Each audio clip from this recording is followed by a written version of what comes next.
Good evening, guys. Today we're going to talk about Axeman's endgame car. And this is a 1934 Ford that's powered by a small block Chevy. And, they dynoed the small block Chevy that was already in the car, and it made 160 horsepower. But then he kind of bootlegged the nitrous motor to it, and it shot out 237 horsepower with a mid nitrous backfire. But they ended up planning on using that engine. He nicknamed the car the Dirty 30. He says it sat on his property for years, but I find that hard to believe the way that they just drug it out and shot some starting fluid in it and fired right up with no other help or anything. But I mean, I'm guessing you got to make a show. But like I was saying, it was powered by a small block Chevy, but he was talking about how this car was Bonnie and Clyde's famous car, and he wanted to keep it true to his roots, so he went with a small block Ford.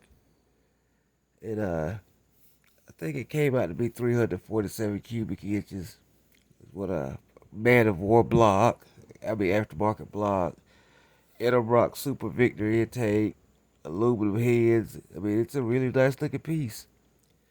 And he's planning on running it Pro Charge. He thought about nitrous because it was going to be on the street, but he's got a lot of experience with Pro Chargers. And he'd say nitrous cars are a lot of work.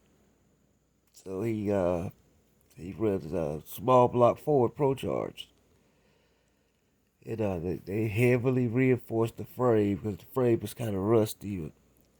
I guess they kind of like boxed it in and made it a little bit stronger than what it was, so it handled the power, which so should be. He's hoping somewhere around the 1,200 horsepower mark. Now this car was a family built project. I mean, I think he said he plans on keeping this car in his family for years. His sons, his wife, everybody was involved in it.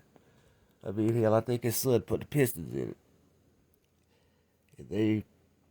And but Axman's a pretty family-oriented guy. He loves his family. He tries to involve them in everything he does.